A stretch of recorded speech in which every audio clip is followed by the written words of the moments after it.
Before the robust development of Cleveland's Ohio City neighborhood, Ann Hartnett recognized the city's need for a cycling studio similar to those in major U.S. markets. Harness Cycle began as a pop-up in 2013, quickly finding a permanent home on the corner of West 29th and Detroit Avenue in 2014. Early success saw classes filled with eager customers who connected deeply with the studio's values and mission. The COVID-19 pandemic in March 2020, however, brought significant challenges, forcing both studios to shut their doors and pivot to online offerings, bike rentals, and apparel sales. By 2022, Ann saw a new vision for Harness Cycle, leading to the acquisition and renovation of the Vitrolite building in Ohio City. This historic space now houses Harness Cycle, yoga studio Soul Yoga, and Italian cafe Patron Saint, as Ann's vision has become a community anchor once again. On this episode of Small Business Big Conversations, Ann Hartnett of Harness Cycle.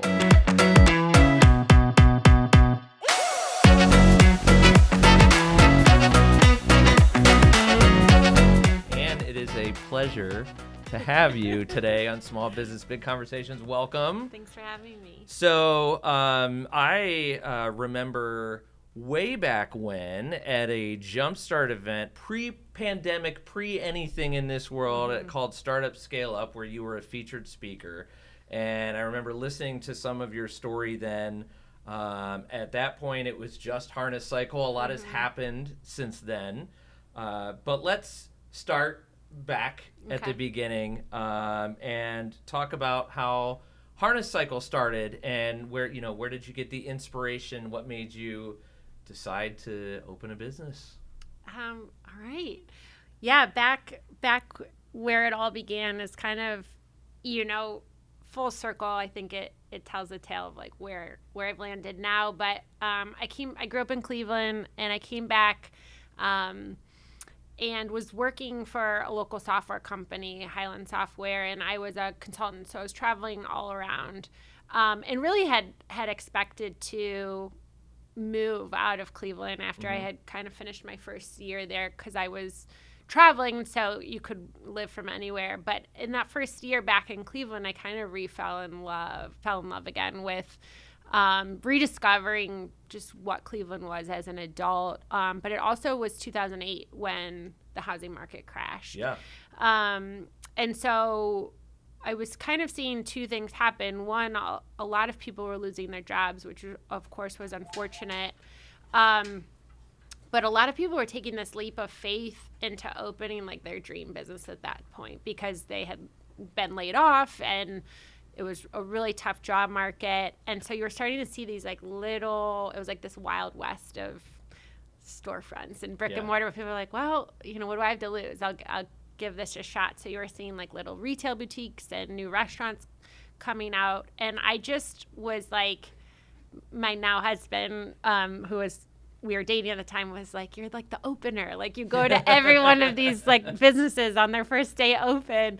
And I just became like this champion. But I was traveling to other cities, and there were a lot of things I still felt like Cleveland could use to revitalize our neighborhoods. And a fitness studio was one of them. And I lived in Ohio City at the time. And so, fully anticipated just doing Harness Cycle nights and weekends and having it kind of be like a side hustle while I kept my consulting job. And so really Harness Cycle, while I'm, very into fitness and have always been an athlete, it really started more from a desire to be part of like the renaissance of Cleveland and the revitalization that I was experiencing firsthand in 2008. So that was your own little piece of the Renaissance, and you started with the pop-up and then the first studio, and you found success there. What would you say were some factors that contributed to your success, and then that ultimately led you to decide to open a second location? I would say that one, I was hyper clear on why I was starting it, and it was to be part of Cleveland's revitalization.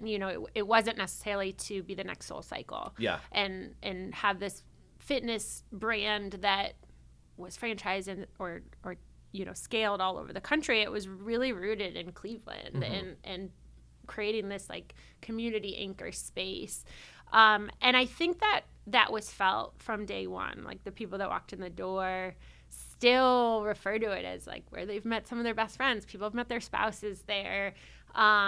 People have moved to Ohio City to be near Harness Cycle. And so I think I often attribute the success to just like being super clear on the vision of what it would feel like and why we existed in the first place. The second thing I would attribute it to is I planned this. So I mentioned 2008 is when I caught the bug. We didn't open until 2013. Yeah. So it was percolating for a really long time of, do I want to do this? And I did an accelerator program that was called Bad Girl Ventures. Now it's called Aviatro Accelerators, and Jumpstart's fabulous and has a lot of similar programs that just really helps people go from ideation to plan.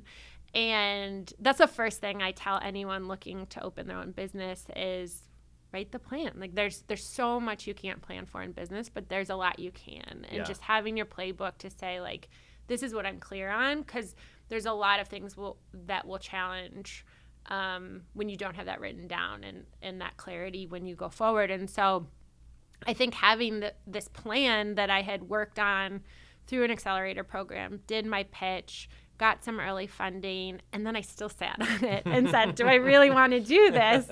And then when I finally pulled the trigger, I think a lot of what I could predict was in that playbook. And I think those two things, just being really clear on my why, as cliche as it is, and then having the playbook to get started really helped us start from a really great jumping spot. So it sounds like everything was just super easy and smooth. Yeah, it's effortless. I mean, we always, like everybody that I talk to, on this show, we always get to challenges, right? And they're, you have a couple different irons in the fire, and we'll get to some of these things. But let's talk about challenges just from the first business to start, from Harness Cycle, especially through expansion, renovation, that sort of thing. We'll also talk about renovation in the future. These are all great foreshadowing things here. But what were some of the challenges that you faced during your growth period, and how did you kind of overcome those? One of my first stories that I always talk about was actually like before we even started. We signed the lease for our first storefront on the corner of 29th in Detroit. And it was delayed. And we needed this structural beam to get installed. And it was around this time, it was summertime. And I remember calling my friend, who is my landlord, to say, like, is it in? We can't start our work until you're in. And I already ordered these bikes and they need to get delivered or they're going to charge me rent. And it wasn't ready. And I, was on maternity leave. I was trying to open the studio before I went back to work from maternity leave, which was not a great idea. That wasn't in the plan that you had written down? So I'm like, I gotta go back to work and our studio's not ready.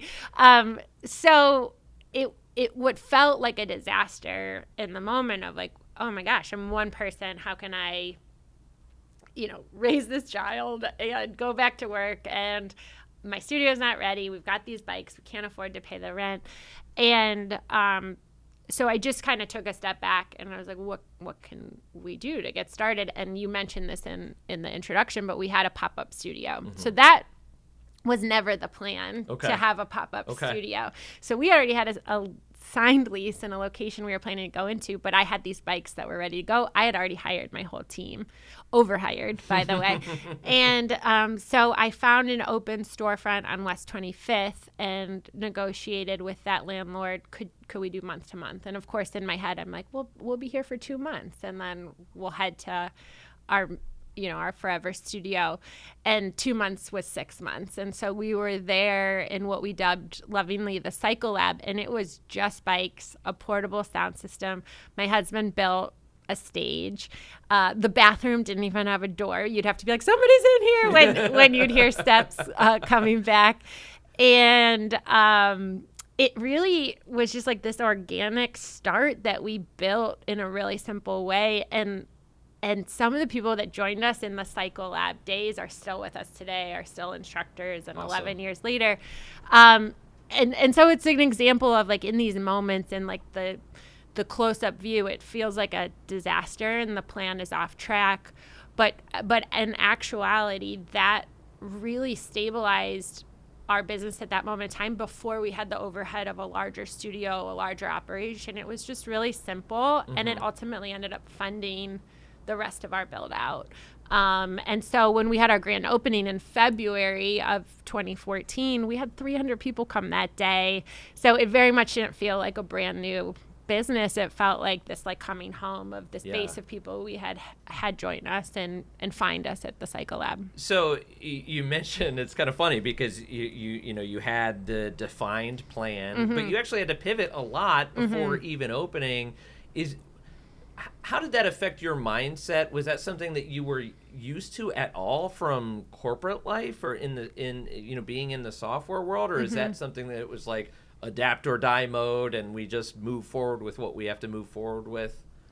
Yeah, I mean, as much as I'd like to say that's a learned behavior, I think that's one of like the DNA qualities an entrepreneur needs to have is being willing to pivot. We're all sick of that word after COVID, but pivot, be agile, and just look at a situation or a challenge as like what's possible here. Yeah. Because the moment you feel like you're a victim to the circumstance, it's over. And so, I knew what I had, which was bikes and a team, and I had to find a space. And ultimately that led to a really cool, fun start that became a model we used for future. Every time we opened a new location or when we reopened after COVID, we went back to the Cycle Lab model. Yeah. So you've mentioned COVID twice, so I'm going to bring it up because this is, the COVID pivot, like for everybody that we talk to is like, how did you manage your way through it? And for you, as both a fitness studio and a community gathering space, essentially, that all stopped. So what did you need to do, to survive essentially at that point? Like how did you pivot? Yeah. I know you don't want me to say that word. No. Well, I just laughed because I had if I wrote a book about those years, you wouldn't really even be able to follow the plot because it was just like, now she's doing an Airbnb and now she's subleasing and now she's doing digital. And and then she had another baby. It was, and I got a dog. It was like a lot happened in that time. But I just mentioned how if you embrace being adaptable, you can move forward. Whereas when you're a victim, it's hard to be empowered to really grow your business or move it forward in that state of mind. And I think one of the advantages I had during those early days of March 2020, I was watching what was happening in Italy, and just the healthcare systems, like people that actually weren't even suffering from COVID. They were having other health needs or needs for first response, couldn't get care because the healthcare system was overrun. And I don't know if you remember this, but it was a term that was going around at that time called flatten the curve, because there was this idea that if we have a spike in cases and it's consuming our healthcare system, it'll actually cause lack of care for those that have urgent needs and other capacities. And I was reading a lot about that, and I was actually in Chicago, and so a week before it was mandated from the state, I was trying to figure out, I was seeing all these emails come out from comparable businesses, different studios that I was a subscriber to their distribution lists, kind of reassuring people of their safety and the cleanliness standards. And we just didn't know enough at that time, what this was, and is it real or what's going 2 weeks, on? we're just going to close for 2 weeks. Yeah. And no one was even really closing at the time. It was just kind of here's our protocol, use their hand sanitizer. Yeah. And I was like, I can't send one of these emails because I don't even know what this is. And we're watching what's going on in Italy. And so I just had Why Italy? Why was that what you were watching more than anything else? I think it was they were Europe was a bit ahead of us in the outbreak. Okay. So it was just kind of a foreshadowing of what we were about to see once it started spreading. And at that point we had one case in Ohio documented. Whereas Italy, they were all quarantined and had a stay-at-home order. And so I was headed back from Chicago, and I was actually with my team. We were doing some R&D at some studios in Chicago. And I was like, we have to close. Like, this is not about, like, the business. This is not really about even our clients not getting COVID. Like, this is about flattening the curve. Like, if we're here to be a neighborhood anchor and really put our community first, like, regardless of who comes through our doors, like, we're going to contribute to the spread. And so that was terrifying in that moment. I called my insurance agent and I was like, do we have any type of loss of business clause? And he was like, yeah, there's an exclusion for viruses. I was like, great. And I get home from that trip, and we had 3 kids at the time. And my husband, who's a first responder, he's a firefighter, was seeing firsthand kind of the start to being the response of the concern. And I was like, I think we have to close. I don't really see how this is like a responsible thing to invite people into close quarters, sweat, breathe on top of each other when we don't really know what's happening.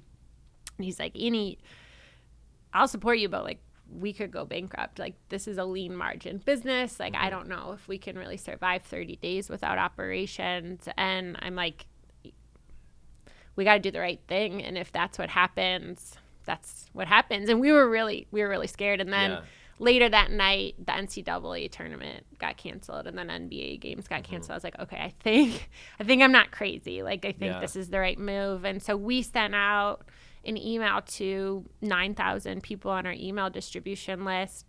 And what's interesting is a lot of people have since told me that when they got our email, they were like, okay, like this is time to like stay home and like really understand what's going on and like support the community in the best way possible.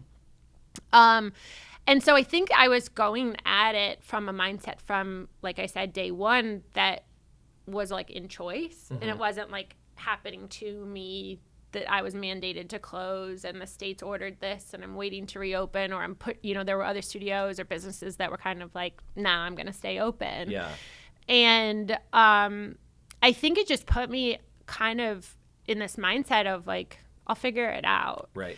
And if you want to get into all the pivots, we can, but I would say that is a mindset that that is really why I'm still here and like why we've grown through those last 4 years. And of course there's been setbacks, but ultimately like I'm in a much better place, and so is my business, and ultimately our impact is much more significant because we approached every decision through that period of time of like, what's the best impact here for our greater community. So, and like, let's get out of this being such a downer right now. No, it's end of the day. but I mean, you had put such a priority or an emphasis on your customers feeling like a community, and feeling, the sense of community when they were meeting spouses, meeting best friends, that sort of thing that's happened over the years. How did that community react? Other than when they got the email, they're like, okay, this is a serious thing. I mean, did you feel support from the community? It was remarkable, because I think initially we were like, okay, we're doing this for 30 days. And then a couple of days later, you're like, this isn't 30 days. And I remember having like some intense grief, not really thinking the business was ending, not because I thought the business might be closing, but because I did, but more like, man, we worked so hard for the last 7 years to build this, and I think it's evaporating.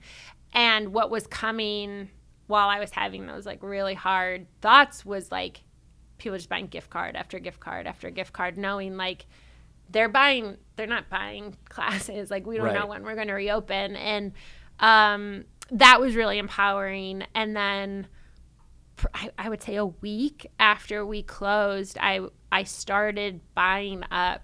I started renting out our bikes. I'm like, we're not reopening. Let's get these in homes. And at that period of time, like, you couldn't find like hand weights anywhere. Yeah. Everywhere was kind of sold out of at-home fitness equipment, as if like we were all working out at home. We were. It was just in the same clothes that we'd been wearing for 3 days. Pajamas. And so we like made this like pretty remarkable quick pivot into, we were filming rides. In our studio, we turned it into like a pretty well done recording studio. We were filming classes. We launched a digital platform. We started renting the fleet of bikes we had from both locations. So that was over 100 bikes we had out in the community, and they were sold out immediately. So then I called my rep and I was like, do you have any other used bikes we could buy? He was like, I sure do. There's a lot of gyms that are just closing their doors right now. So I was driving probably every 3 days to Altoona, Pennsylvania in a massive U-Haul, picking up 30 bikes at a time with my mask on by myself, and bringing bikes back to Cleveland from Altoona, Pennsylvania, and just continuing to either sell or rent them to those looking for them at home. So that was also at a time where people were starting to look to Peloton. And so to have like our base community still buy local at that time was pretty remarkable, and say like, I still want to ride with you guys from home. So yeah, like just tremendous support and enthusiasm from like that base of people just saying like, we know you'll come back and we're here when you do. So you mentioned, you said two words in an answer ago. You said neighborhood anchor. And that kind of jumped out at me. I mean, that seems a little bit intentional in becoming one. I mean, that was when you talk about what does Cleveland need and fulfilling that need, and that being your goal from the get-go. How has your role in the neighborhood evolved now post-COVID? The community is back, people can gather again. What impact has that had, and what impact have you kind of intended that to have on like Ohio City in particular and beyond? Yeah, and we've actually identified that as one of our core values, neighborhood anchor. And we talk about it as a neighborhood anchor more so than, and I mentioned this to you, I think the last time we spoke, more than community anchor. Because like community speaks to like, Harness Cycle definitely has built a community regardless of where people call home. Yeah. But the impact is actually on our neighborhood and the other businesses that we call neighbors and the people that live around us. And so we really honed in on this idea that like we create a sense of place in our neighborhood by just existing. And that's a interesting question, like how I've evolved in that. But I think that, early years, my focus was so much on the four walls of Harness Cycle and some programming outside our four walls, knowing, collaboration was like always at the forefront of what we were trying to do with our neighbors. And now we've shifted, and I'm sure we'll talk more about it, but as a property owner in that neighborhood, really looking at like, what are we bringing here to be an inclusive space and to create value to all ages and all abilities, and not just those that are walking through the Harness Cycle doors, but just those that might be walking their dog past this building. And so there's a lot of focus, I think, in community or city redevelopment, urban development on, parks, green spaces. There's focus on straight development, so building, high rises or mixed use properties. And I think we focus, me, Harness Cycle, our team, and now everyone that's part of the Vitrolite, our building, we really focus on like the feeling, like everything happening between that, like how you connect in real life with your neighbors. And we really see our businesses as a third space that is an extension of your home. So that's the perfect segue. Because you mentioned what happens within the four walls of Harness Cycle. That is expanded to four, I guess, thinking bigger about the walls. Angles of that building, four much bigger walls. Yeah. With the Vitrolite, we're going to dive into the transition from small business owner to neighborhood developer. We're going to take a real quick break, but when we get back, more with Ann, and we'll talk about not just Harness Cycle, but the Harness Collective and everything that's going on, and more so in the neighborhood, right here on Small Business Big Conversations. Stick around.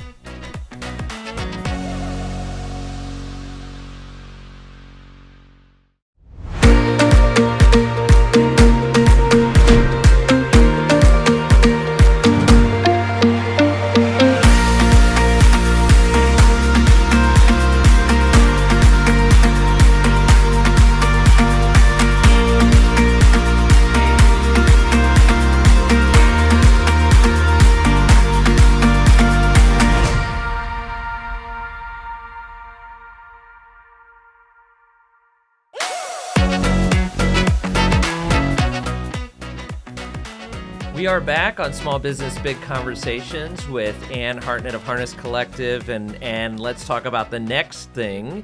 So we mentioned the pop-up shop to having a brick and mortar space, but now it is a whole-on big old building called the Vitrolite. So you have acquired and renovated this building, which is a major project.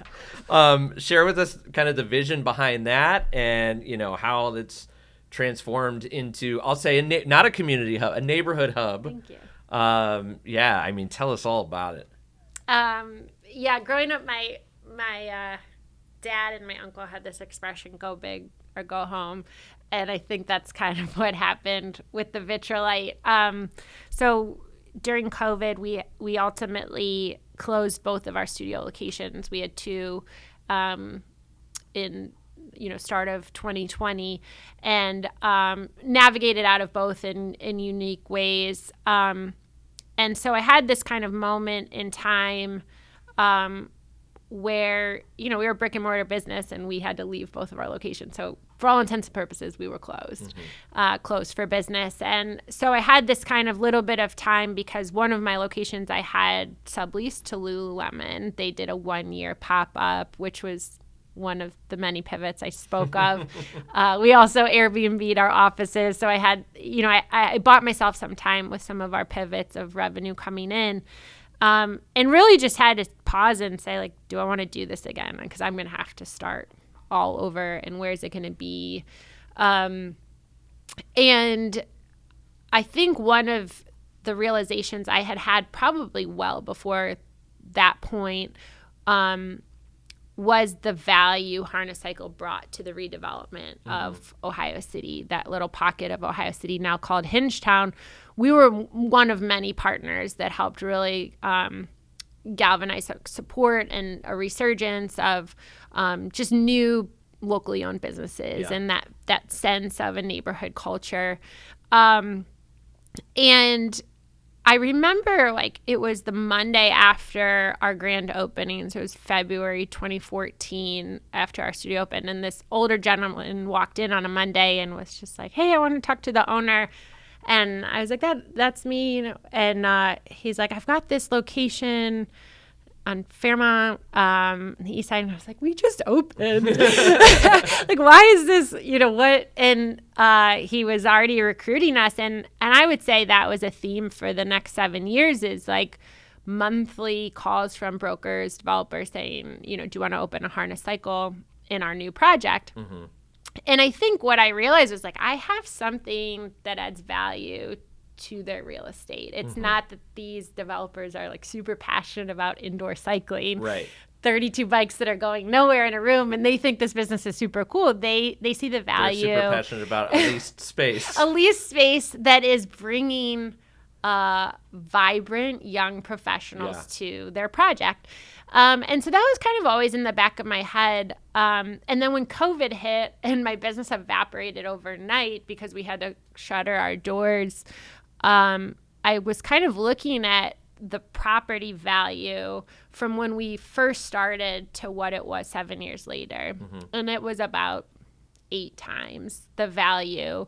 And commercial real estate is really valued at the tenant, and that was my business. Mm-hmm. And I didn't have equity in that growth, and what I could be leveraging had I, when we had to close our doors, was significant. I could have sold the storefront, I could have rented it out and let someone else open a new business. There would have been a lot more possibilities. And so a non-negotiable for me, if I was going to reopen Harness Cycle, was I wanted it to be in a building that I was the owner of, so that I simultaneously was growing equity in the real estate while we were creating impact in a neighborhood.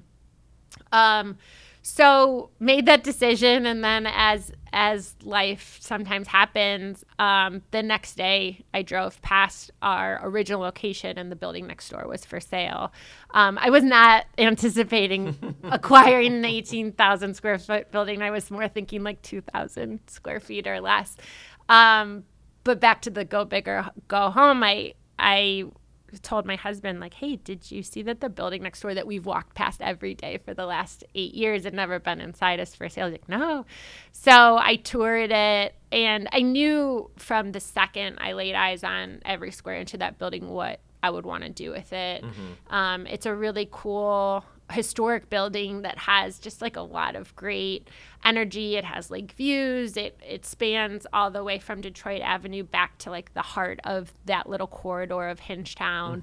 And it has all these interconnected hallways. So what we now have, and I'm fast forwarding way ahead to touring it to now it being operational, but what we now have are independent, locally owned storefronts that have this interconnectivity inside the building. So in the dead of winter, you can go to a harness cycle class and walk down the hall and have an espresso at Patron Saint and not even have to go outside. But each entity really has its own primary entrance, its own look and feel, and can kind of exist on its own, but we're part of this larger, like you called it, a neighborhood hub.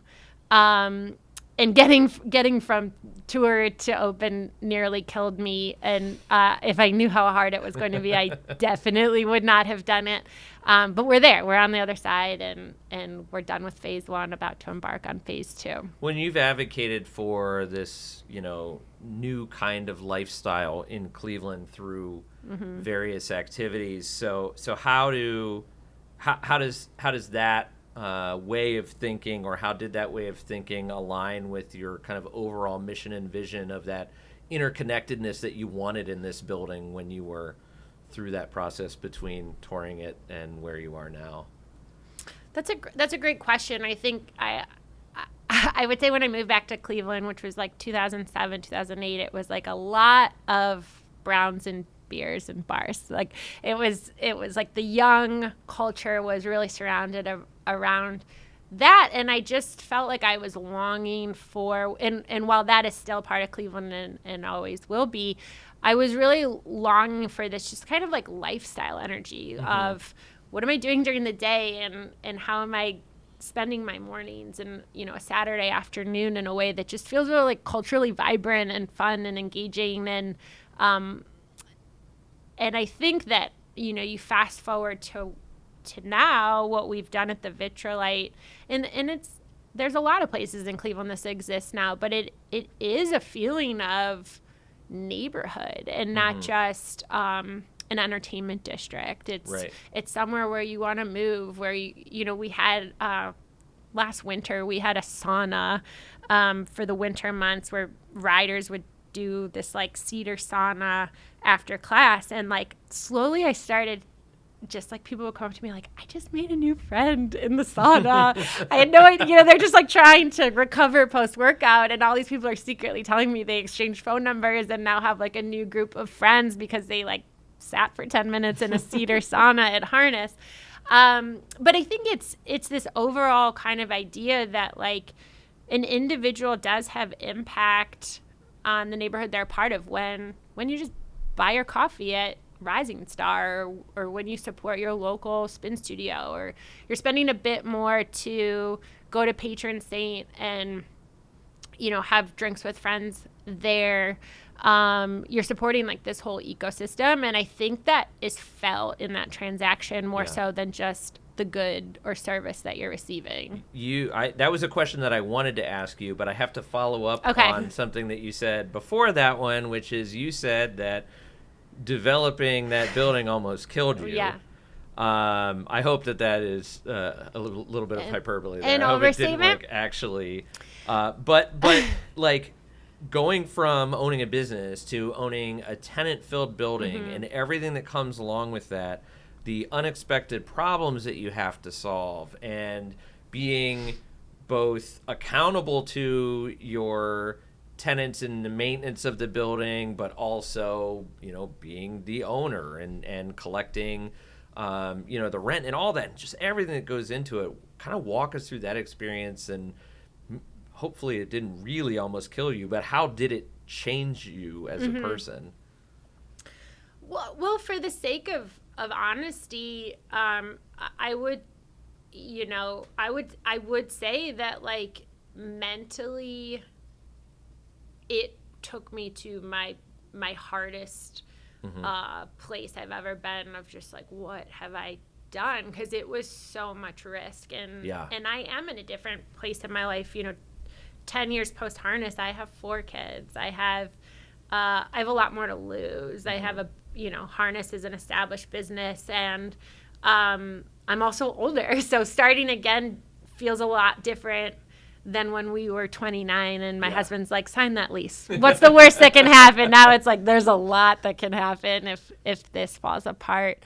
So I think there were, it was mentally exhausting to try and break the mold of what I had kind of built, this identity of like kind of I roll my eyes, but like a small business darling in Cleveland. And it was just like, oh, but now you want to own an 18,000 square foot with a lot of zeros after it. Like,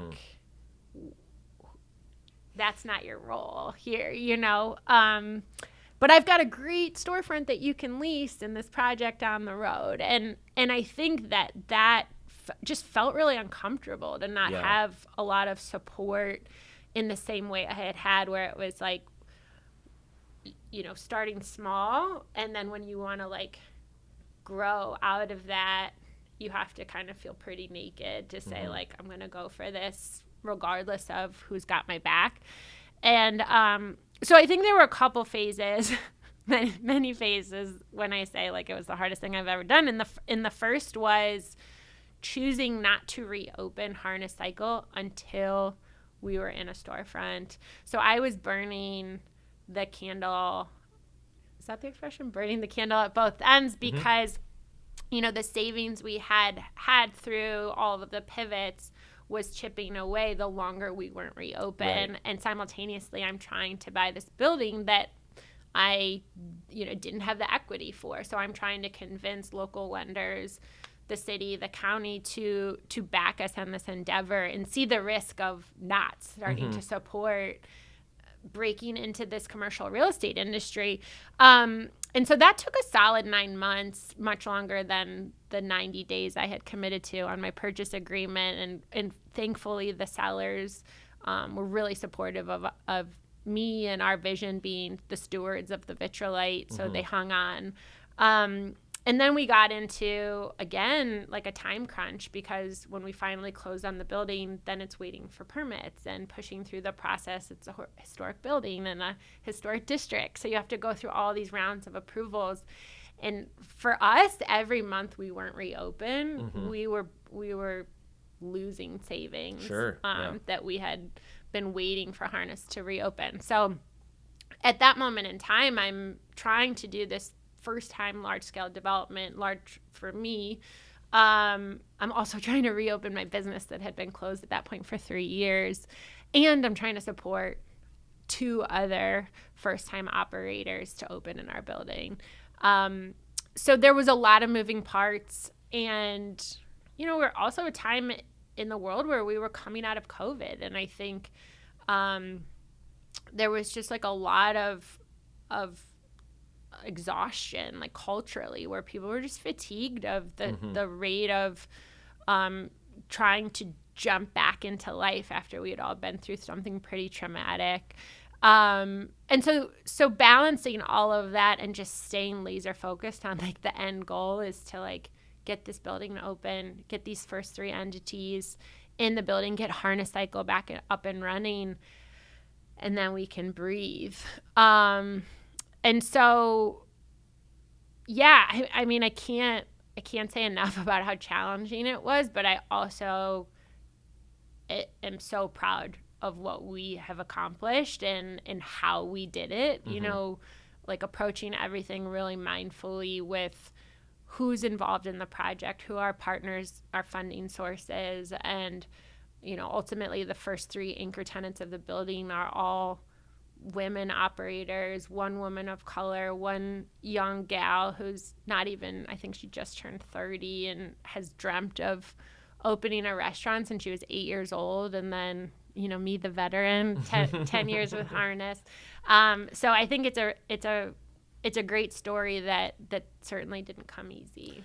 And with those tenants, I mean, you've kind of emphasized the importance of equity pricing transparency in the market, especially when it comes to property ownership. So, what changes would I'm asking this because I know that you definitely have an opinion on this, I think. Mm-hmm. What changes would you like to see now, knowing that now as a property owner and going through that? I mean, look, you were frankly could have been like the small business owner darling because they wanted you in that in their building. Mm-hmm. But as soon as you get your building, now you're direct competition for a lot of those, a lot of those other landlords and things like that. So what kind of changes are needed? What kind of changes would you like to see? How are you pushing for those in the market? It's what I wake up thinking about, and it's the last thing I think about before I go to bed is starting to look at it. When I say commercial real estate, what I am really passionate about is neighborhood real estate. So brick and mortar storefronts, which, commercial real estate is a massive sector, everything from industrial land to, a building like I own.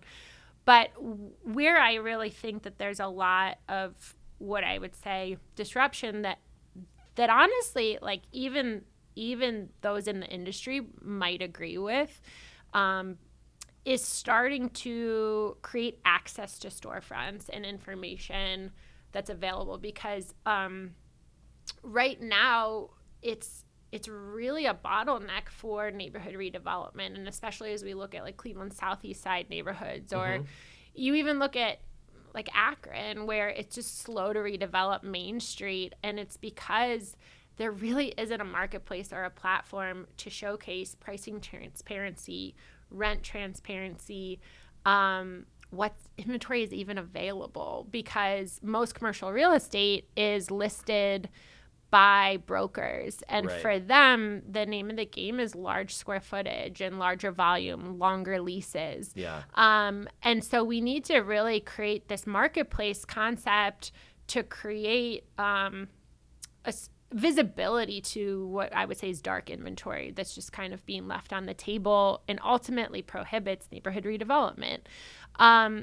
What I would love to see in the industry, and I think this is going to require both private and public funding to come together, but to look at storefronts in the same way we do residential real estate, and that we know that when there's owner-occupant residential real estate, it stabilizes neighborhoods, it creates safer neighborhoods, it creates more investment in the quality of the home, and it builds equity for individuals. And I think when we start looking at storefronts in the same way, we're going to see businesses stabilize. They can secure a much longer term loan than they are looking at 3 to 5 year leases that they really don't have a lot of control over what happens in 3 to 5 years. Most people don't start a business hoping it only runs for 3 years.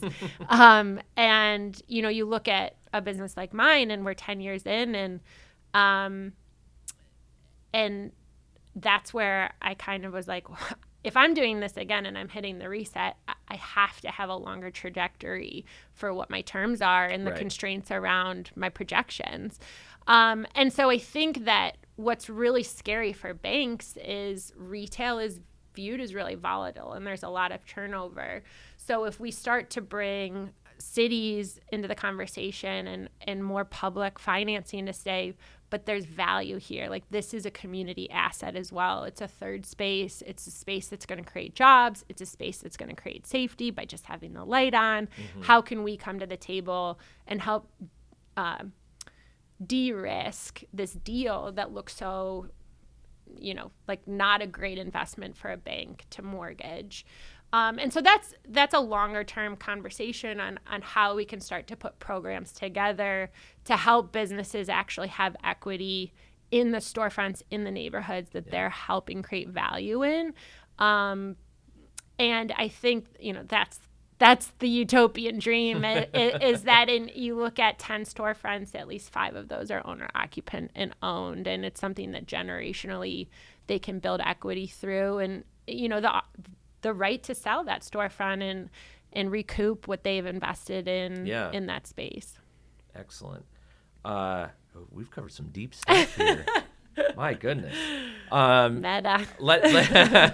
Let's end on a really optimistic note. Talk about some of the most rewarding aspects, of this journey that you've been on all the way from the pop-up to the Vitrolite, personally, professionally. What have been the big payoffs for you? So many. I think, if you want to really get to know yourself, become an entrepreneur, it's like there's nowhere to hide. It's really been a master's in personal development to really just meet myself every day with challenges and pushing through them. So I'm really proud of the person I've grown into becoming. 11 years later, I think all of the challenges and success, but really the challenges have really led me to really have a deep understanding of like what's important to me and what's worth my time and where can I create impact, with my life. And I think it's funny because like who would have thought like a fitness studio would like lead me to having this like really intentional outlook on life and community redevelopment, but really I think it's just like a factor of showing up every day saying like I'm going to keep trying and despite whatever is in front of me, like I'll figure it out, really gives you an opportunity to peel back a lot of layers and show up. I think I'm really proud of the growth space that Harness Cycle has been. One example that I gave recently is I had this employee who I actually hired in the midst of COVID. She'd gotten laid off and she started part-time with me, managing just some side projects we had going on. And she was like one of those people where she was like, if you started a cult, I would join it. And I was like, well, I'm not, but also you're the best employee I've ever had. So I hope you never leave my side. The building had already opened. She had really project managed a lot of the building. And so it was a moment in time where we were starting to restructure her position. And I had come across a position that had just gotten posted here in Cleveland. And everything I read about it, I was like, this is her. This is such an amazing like sum of all of the work she's done with me and her job before she started with me. And I sent it to her and I was like, hey, like don't freak out. I'm sending you a job somewhere else. I think you should look at it. It looks like a really cool opportunity, and I think you'd be a perfect fit. And by the way, the salary was like going to probably double what she was earning at my small business. And she ultimately, like a couple months in, applied, did several rounds of interviews, and got the job. And I've never felt more proud of not only like being a leader, but my business, that I helped foster growth for this person and be part of like leading her to her next big thing. And that like Harness and me as her, manager at the time could take her to a better space. And I think that's the goal of like any of this, is just to like help people along their way and be a growth space that I think leaves lives better than they started. So it sounds like you were a pretty successful mentor in that instance. If you were giving advice and maybe even leaning into the go big or go home for others that are just starting out, what would be the best thing that you think you could say? I think anyone just getting started, if you have an idea or a dream, like it's yours. Like that's not for someone else to pave a path for you, or don't look for it to already exist. Like if you've come up with something that is unique in the world, it's why you're probably here. And I think that despite how hard things can be to create new, there's always a way, and it's figure outable. And I think that oftentimes like the challenges are in front of us to really prove like you're here to do this. And the go big or go home, it's really true. Like the bigger the impact, the harder it's going to be, but it's very much worthwhile. And one of our other core values is life affirming experiences. And I would say even despite like the hardest challenges, it feels really good to achieve something you didn't think was possible. And it's life affirming. Well, Anne, we're going to have to change the name of this podcast to Small Business Deep Conversations, because this has been one for sure. We are going to completely switch gears and go to our very lighthearted lightning round after we take a break. We'll be back with the Fast Five on Small Business Big Conversations. Keep it right here.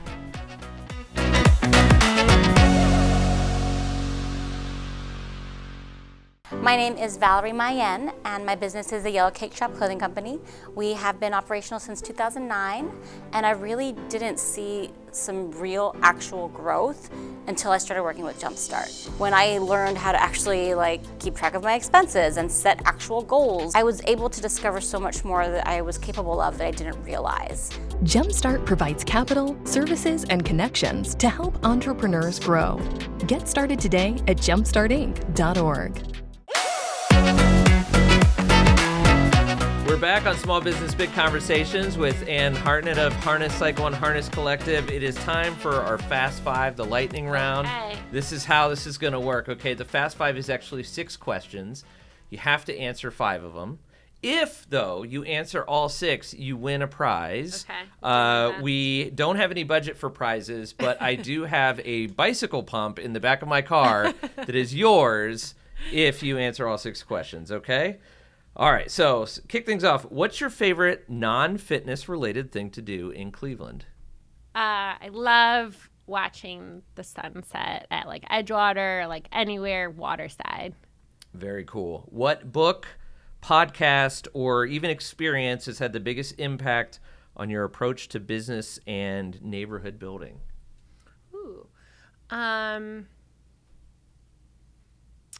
I really like, and I bet you listen to it, I really like How I Built This podcast. I think it's always great to hear the war stories behind these brands that seem like they were an overnight success. Oftentimes it's very relatable content of my credit cards were maxed out, the bank was about to take my house. Yep. You're okay, I'm not alone. So yeah, I feel like other kind of war stories of entrepreneurship really affirm my journey. Other than purchasing an 18,000 square foot building, what's one of the most adventurous things you've ever done? I'm actually headed out for another bike tour this weekend, but I've done a couple solo bike tours. Most notable, I did one in New Zealand in my 20s, just kind of self-supported, saddlebags, and headed around the north coast of the North Island in New Zealand. So biking isn't just always on a stationary bike. Sometimes I go places. The pump's going to come in handy then. Yeah. If you could instantly become an expert in any skill, what would it be? Oh, man. Gosh, so many. But I would love to be bilingual or know. I would love to speak more than just English. So that's a good one. I think having many languages and being more cross-cultural would be awesome. All right, so it sounds like you already do a lot of travel, knowing how much you were going all over when you were with Highland, and now bike tours and things like that. But if you could travel to any city to learn about their community development initiatives, where would you go and why? Honestly, I have a major crush on Detroit. I think a lot of the work, and we're really, really lucky. Bedrock's headed to some cool projects on the riverfront in Cleveland.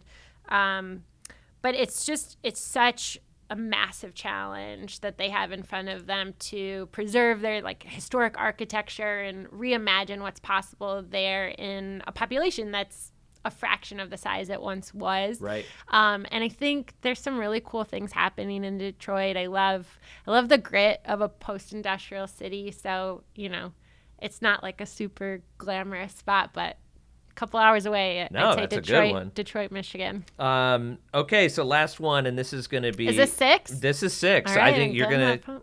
It doesn't work, but you're going to win the bike pump. That's why it's in the back of my car. Okay, so this is going to be maybe a freebie for somebody out there that's watching. What is one business or activity still missing from your neighborhood that you would love to see there? I would love to see more youth programming. I find like a lot of families that are my neighbors are still leaving the neighborhood to go to like swim lessons and a little gym, and I think just like third spaces for kids. We still have some room to look at both senior and like youth programming and in storefronts in the neighborhood. You're very much like gonna see my kids at the coffee shop, but it would be cool if there were spots that they felt like were theirs and not somewhere that they were like just tagging along with adults. All right, so anybody out there wants to start little gym, Ohio City. A little gym for the kids, some sort of indoor pickleball court or something. Yeah. For some older folks, that sounds awesome. And this has been an absolute pleasure. Before we go, it is plug time. So plug everything. Plug Harness Cycle. Plug the Vitrolite. Tell us, how people can get involved, where they can meet their new best friend, all that. It's all you. Yeah, come take a ride at Harness Cycle. We're back open 2908 Church Ave, right in the heart of Ohio City, Hingetown neighborhood. We've got two other fantastic businesses right in the building with us. Patron Saint, it's an Italian all-day cafe, and Soul Yoga upstairs of the Vitrolite. We'd love for you to come check us out and see what we're all about. Awesome. And this has been amazing. Thanks Thank you so much. My guest today has been Ann Hartnett of Harness Cycle and Harness Collective. You can visit our website at harnesscycle.com or follow along on Instagram at Harness Cycle. Thanks again to Ann for joining us today. Thanks again to the folks at VAR Studios for all the production work they do behind the scenes. Thanks to everybody at Jumpstart for making this all possible. And of course, thank you to you for tuning in.